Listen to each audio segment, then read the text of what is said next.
जय हिंद दोस्तों, नमस्कार साथियों। आपको मैंने पिछला वीडियो पर बताया था खास तौर पर अजैविक घटक और परितंत्र की चर्चा मैंने किया था। आज का जो एपिसोड है खास तौर पर यह है आहार श्रृंखला। आहार श्रृंखला का तात्पर्य है एक से जुड़े हुए रहना। किस प्रकार एक जीव दूसरे जीव से जुड़े हुए होते हैं और हम लोग किस प्रकार जुड़े हुए और हम लोग से फिर कोई और जुड़ा हुआ है, यानी कि एक दूसरे के पूरक बना हुआ होना आहार श्रृंखला का एक तथ्य सामने आता है। वही कह रहा है कि किसी परितंत्र में, चाहे कोई भी परितंत्र हो इस संसार का, एक परितंत्र का एक चक्रीय रूप, क्या कह रहा है, परितंत्र का एक चक्रीय रूप जिसमें पदार्थों का क्या होता है, चक्रीय प्रवाह। क्या होता है, पदार्थों का चक्रीय प्रवाह, यानी कि आपका आहार श्रृंखला कहलाता है। अगर देखा जाए तो आहार श्रृंखला खास तौर पर कई हिसाबों में अलग अलग सेंसिटिव चल रहा है। अगर परितंत्रों के हिसाब से कहा जाए तो आहार श्रृंखला तीन भाग में, आहार श्रृंखला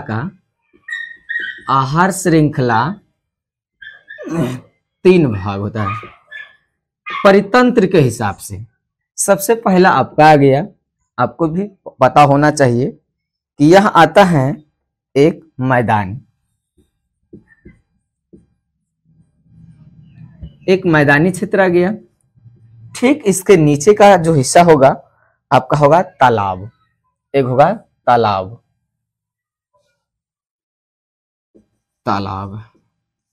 और ठीक इसके अपोजिट में आ जाएगा तो आपका मरुस्थलीय है। ये जो है मरुस्थलीय मतलब मरा हुआ भूमि, बलुई प्रदेश, ये जो है आपका होगा मरुस्थलीय। तालाब में कुछ जीव पाए जाते हैं, उसमें भी कोई जीव शाकाहारी, कुछ जीव मांसाहारी। जिससे मैंने कीटभक्षी पौधा का नाम बताया था, तो कुछ ऐसे पौधे हैं, कीटभक्षी में भी दो तरह के, एक मांसाहार कीट खाने वाला, एक है शाकाहार कीट खाने वाला। तो कौन कीड़ा मांसाहार भोजन करके उसके डब्बा पर जाता है और कुछ ऐसा भी है जो मांसाहार ना खा करके भी उसके डब्बा पर जाता है। तो दो तरह के पौधों में, एक शाकाहारी दूसरा मांसाहारी, यानी कि इसमें विभिन्न प्रकार के श्रृंखलाएं जुड़ी होती है। परितंत्र की आहार श्रृंखलाएं आपस में क्या होता है, बहुत भिन्न होती है और इसका कारण यह है कि अलग अलग प्रकार के परितंत्रों में उत्पादन और उत्पादन के साथ साथ उपभोक्ता में बहुत अंतर पाया जाता है। जैसे कि अगर देखा जाए किसी खेत में पौधों के उत्पादक है तो इन पौधों के असंख्य कीट पतंगों अपना क्या करता है, भोजन प्राप्त करता है।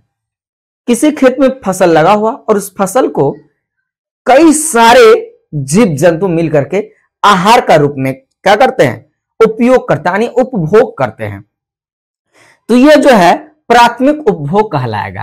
क्या कहलाएगा, प्राथमिक उपभोग कहलाएगा, प्राथमिक उपभोग कहलाएगा। प्राथमिक उपभोग के अंतर्गत इस सारे बातें आता है, यानी कि जो खेतों में लगे हुए पौधे हैं उनका डायरेक्ट क्या करना, अपने पोषण के लिए रखना, तो ये कहलाएगा आपका प्राथमिक उपभोग। अगर बात किया जाए द्वितीयक में तो मेढक द्वितीयक उपभोग है। मेढक क्या है, मेढक आपका द्वितीयक उपभोग है। मेढक क्या है, द्वितीयक उपभोग है, क्योंकि ये जो है क्या खाते हैं मेढक, तो मेढक जो खाते हैं खास तौर पर घास उस चरते हैं, छोटे छोटे कीड़े मकोड़े भी चरते हैं, खा लेते हैं, उड़ता हुआ मक्खी पकड़ लेते हैं, मच्छर पकड़ लेते हैं। और यह क्या करते हैं, मेढक को सांप खाते हैं। अब देखिए मेढक को सबसे पहले शुरू करते हैं हम लोग प्राथमिक से, घास हो गया, घास से आ गया जीव में आ गया आपका गाय, भैंस। अब देखिए ये तो हो गया आपका मैदानी में, फिर इसमें क्या आ जाएगा, गाय भैंस को कौन खाएगा, शेर। और शेर को मनुष्य नहीं खाते हैं, ध्यान रहा है, इसी प्रकार छोटे छोटे कीट पतंग को कौन, कीट पतंग से आ जाएगा कौन, तो मेढक। कौन आ जाएगा, मेढक। मेढक को कौन, तो मेढक को सांप। तो ये कड़ी जो है लगभग कड़ी चलते रहता है। तो ये कड़ी किसी न किसी रूप में एकदम स्पष्ट रूप से दिखाई देता है कि होता है। और फिर सांप को तो गरुड़ खाते हैं, गरुड़ ये कहां छूटने वाला है। हालांकि अभी के समय में गरुड़ थोड़ा विलुप्त हो गया है, तो आखिर इनका भी कहीं ना कहीं रास्ता लगा हुआ था और चलते रहता था। तो ये होता है। और गरुड़ जो है, गरुड़ बाज, ये सब चलते रहता है। एक चीज आपको ध्यान होना चाहिए कि कभी भी सांप अपना घर नहीं बनाता रहने के, ना बिल बनाता है। उसके रहने के लिए जो है मुख्य तौर पर चूहे द्वारा बनाया गया बिल है। तो देखिए, चूहा को कौन खाता है, तो चूहा को बिल्ली, कौन, बिल्ली। अब बिल्ली को चहेट के मारता है कौन, तो कुत्ता। इस सब जो है आपका आता है कहां से, इस सब मिली जुली भगत है। यानी कि आहार से मैदानों में, कहां पर, एक आ गया आपका मैदान में, मैदान के बाद फिर कहीं ना होता है कहां, तो तालाब में, फिर तालाब से होता है मरुस्थलीय में। इस प्रकार के ये चलते रहता है। तो सांप का कहीं ना कहीं सिस्टमैटिक तरीका खाने का जो है अपना तैयारी नहीं करके, बल्कि तैयारी का किसी और का ही होता है, और ये चलते रहेगा, इसमें कोई परिवर्तन नहीं दिखता है। तो ऐसा हमेशा होते रहता है। और अगर कहा जाए तो आहार श्रृंखला में घास के मैदान हो या फिर घास के मैदान का अथवा खेतों की आहार श्रृंखला, खेतों के आहार श्रृंखला में कई सारी बातें सामने उभर करके आते हैं। इसी प्रकार तालाब में जो जलीय पौधे होते हैं, तो जलीय पौधे क्या खाते हैं, तो जलीय पौधे जैसे लिमना, जलीय पौधों में अगर बात किया जाए तो जलीय पौधों में आता है आपका लिमना। क्या आता है, जलीय पौधों में आपका आ रहा है लिमना। जलीय पौधे, जलीय पौधे, जलीय पौधे, जलीय पौधे यानी लेमना। तो लेमना जो है मुख्य रूप से ये जलीय पौधे। आखिर इसका आहार सिस्टमैटिक तौर तरीका कहां है, ये कार्निया, सेडिजोरनिया, इसके साथ साथ बेसिलिनेरनिया, इन सारे चीजों का क्या करता है, उपभोग कर पाते हैं, जिसके कारण ये क्या होता है, तो जलीय पौधा। फिर एक बार नाम सुन ली, तो जलीय पौधे क्या खाते हैं, तो जलीय पौधे खाते हैं मुख्य रूप से आपका लेमना का बात करते हैं, जलीय पौधा में लेमना। तो लेमना क्या खाते हैं, तो लेमना मुख्य रूप से आपका इकारनिया, इकारनिया, इकारनिया का ग्रहण करते हैं। फिर इकारनिया का ग्रहण कौन करता है, तो इकारनिया का ग्रहण करता है सेजिटोरिया, सेजिटोरिया, सेजिटोरिया। सेजिटोरिया के बाद फिर होता है कौन, सेजिटोरिया को ग्रहण करता है कहीं ना कहीं बेलिसनोरिया, बेलिसनोरिया। ये चलते रहेगा इसका क्रम ये टूटता नहीं है, और आदि तंतु पाए जाते रहते हैं, और इस पर काम निरंतर देखने को मिलता है। और ये उत्पादक कहलाते हैं। ये सब क्या कहलाते हैं, तो ये सारे उत्पादक कहलाएंगे। क्या कहलाएंगे ये सब, तो ये सभी जो है आपका उत्पादक कहलाएगा। क्या कहलाएगा, उत्पादक, उत्पादक कहलाता है। ध्यान से रहे, उत्पादक की बात किया जलीय में, तो जलीय पौधा का एक हमने जिक्र किया लेमना, जिसको घेगना भी गांव देहात में लोग बोलते हैं। तो उनका मुख्य स्रोत आता है कहां से, तो लेमना का ग्रहण इकारनिया करता है। फिर इकारनिया से क्या होता है, सेजोटेरिया होता है, और फिर सेजोटेरिया से लेकर आता है क्या, तो बेलिसनोरिया। और इन सब का संगठन कहा जाए तो उत्पादक कहलाता है। कहां पर, जलीय में। और जलीय इतना ही नहीं, जंतु उत्पादक में भी उत्पादकता का देखा जाता है। और एक आता है प्लावक, और एक आता है वनस्पति।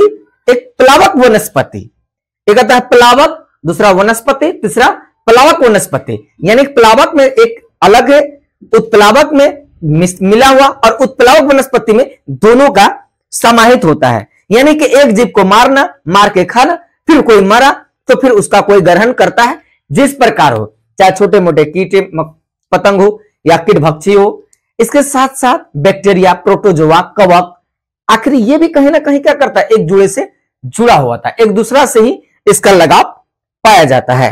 तो ये हो गया। अब आता है किसी भी क्षेत्र में हो, किसी भी वन के परितंत्र की अगर बात किया जाए तो शेर का जो मुख्य उद्देश्य है जंगलों का राजा है। जंगलों का राजा का मतलब है कि जिस पर चाहे धावा बोल सकता है। इसका मतलब ये नहीं कि उन पर भी कोई बोलेगा, ऐसा नहीं, उन पर भी कोई है। क्या अब हाथी सबसे ज्यादा ताकतवर है तो कहने का मतलब क्या शेर का मांस खाएगा? नहीं, इनका अलग हिसाब किताब है, इसका जुडिशरी ही अलग है, इसका लॉ में ऐसा कोई बात ही शामिल नहीं है। ये होता है। और हरे पेड़ पौधे की बात किया जाए तो हिरन खाते हैं, पर हिरन क्या करते हैं, और हिरन को शेर खा लेते हैं, ये तो चलते रहता है। इस प्रकार शेर जो है वन के परितंत्र में जुड़े हुए होते हैं, जिन्हें पौधों की जड़ों को क्या करते हैं, अवशोषित कर लेते हैं। और कुछ आहार श्रृंखला का अगर बात किया जाए तो सूर्य की प्रकाश, और सूर्य की प्रकाश से फिर हरा पेड़ पौधा, और हरा पेड़ पौधा फिर क्या करता है, कीट पतंग, मेढक, सांप, और फिर गरुड़बाज। इसके साथ साथ फिर आ जाएगा मृत्यु और अपघटन के द्वारा, चाहे जीवाणु हो, बैक्टीरिया हो, कवक हो। फिर इसके बाद आएगा सरल कार्बनिक पदार्थ, यानी कि इस सबका जुड़ा हुआ एक क्षेत्र होता है। अगर हम सबका सार कहा जाए तो इन सबको समझने पर एक चीज तो आपको समझ में आ ही गया होगा, इसको भी देख लेते हैं। तीनों क्षेत्र में, तीनों क्षेत्र का आपको जानना जरूरी है। तीनों क्षेत्र में आता है आपका सबसे पहले घास के मैदान की श्रृंखला। घास के मैदान की श्रृंखला की बात किया जाए, घास के मैदान की श्रृंखला, तो घास के मैदान की श्रृंखला में आपका आ जाता है घास से, यानी कि घास से घास को खाना। तो घास को कौन खाता है, तो घास खाते हैं खास करके कीट पतंग। तो फिर कीट पतंग को कौन खाते हैं, तो कीट पतंग को मेढक, मेढक, और मेढक को कौन खाता है, तो मेढक को सांप, मेढक को सांप, और फिर सांप को कौन, गरुड़।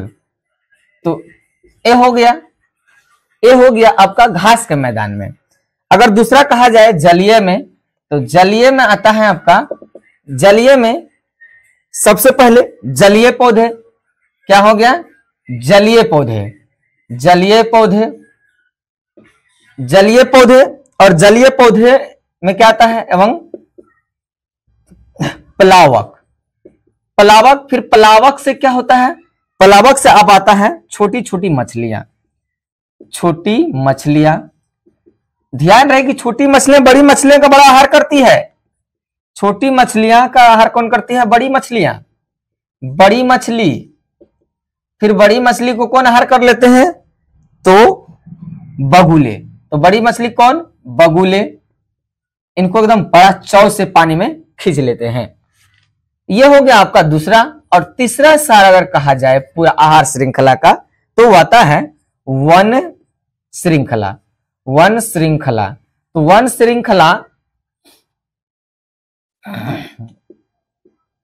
वन श्रृंखला में आपका आएगा, श्रृंखला में कि एक तो पहले वन खाएगा, यानी कि वन क्या करे, वन, वन को कौन खाएगा, जंगली जानवर। जंगली जानवर में हिरन ले लीजिए, और हिरन को कौन खाएगा, तो हिरन से डायरेक्ट आ गया आपका शेर आ गया। कौन आ गया, शेर आ गया। तो ये आपका पूरा आहार श्रृंखला फूड चेन का आपका एकदम सार तत्व, सार गर्भित जो आया, यहां तक आपको हमने लेकर के आया।